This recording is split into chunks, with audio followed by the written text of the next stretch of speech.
Hello বন্ধুরা, নানান ব্যঞ্জনে তোমাদের সকলকে স্বাগত জানিয়ে আজ আমি মাছের মাথা দিয়ে বাঁধাকপির ঘন্ট বানিয়ে দেখাবো। এখানে বাঁধাকপিটাকে এইভাবে কুচি করে কেটে নিয়েছি, আলুগুলোকে টুকরো করে নিয়েছি, আর একটা মাছের মাথা নিয়ে নিয়েছি। এখন এই মাছের মাথাটাকে আমি লবণ আর হলুদ দিয়ে মাখিয়ে নেব, আর আলুগুলোতেও আমি টুকরোগুলোতে লবণ হলুদ দিয়ে মাখিয়ে নেব।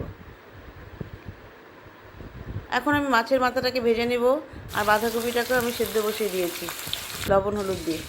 মাছের মাথা ভাজা হয়ে গেছে, আর এখানে বাঁধাকপিটাও সেদ্ধ হয়ে গেছে। এখন আমি কড়াইতে তেল বসিয়ে দিয়ে এর মধ্যে আমি একটা শুকনো লঙ্কা আর তেজপাতা ফোড়ন দিয়ে নিলাম। ফোড়ন দিয়ে এখন আমি এর মধ্যে গরম মশলা দিয়ে দেব, এলাচ আর দারচিনি।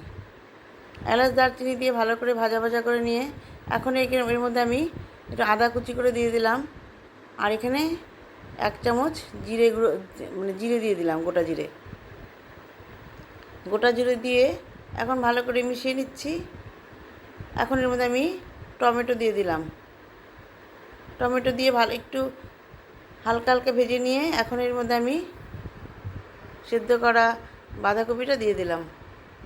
আর বাঁধাকপিটা তো খুব ভালো করে সেদ্ধ করিনি, হালকা সেদ্ধ করেছি করে এখন এটার মধ্যে দিয়ে দিলাম। দিয়ে একসঙ্গে টমেটোটা ভেজে যাবে, এই বাঁধাকপিটাও ভেজে যাবে। দিয়ে ভালো করে মশলার সাথে মিশিয়ে নিচ্ছি।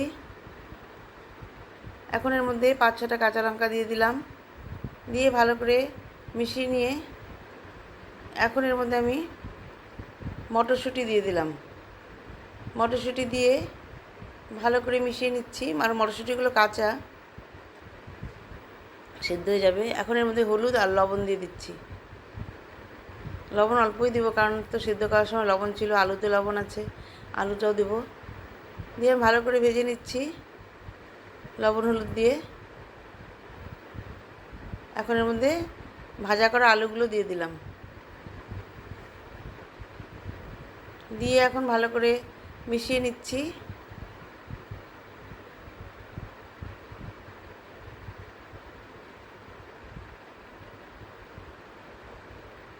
এখন একটু ঢেকে দিচ্ছি মজার জন্য। কিছুক্ষণ পরে উঠিয়ে একটু নেড়ে নিয়ে এখন আমি এর মধ্যে মাছের মাথাটা দিয়ে দেব।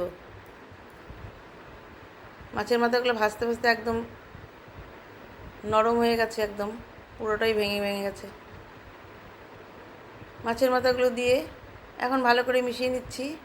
মাছের মাথাটা একদম গলেই গেছে, গুঁড়ো গুঁড়ো হয়ে গেছে। এখন এর মধ্যে একটু সামান্য চিনি দিয়ে দিলাম, দিয়ে ভালো করে মিশিয়ে নিচ্ছি। যারা চিনি খাবে তো দেবে, যারা চিনি খাবে না তো দেবে না। আমরা একটুখানি চিনি দিই, আর এখানে সামান্য একটু ঘি দিয়ে দিলাম, 1 চামচ ঘি দিয়ে ভালো করে মিশিয়ে নিয়ে এখন এর মধ্যে একটু জিরের গুঁড়ো দিয়ে দেবো সবার শেষে। দিয়ে এইভাবে আমার বাঁধাকপি ঘন্টটা হয়ে গেল। এখন একটু জিরে গুঁড়ো দিয়ে দিব। বন্ধুরা,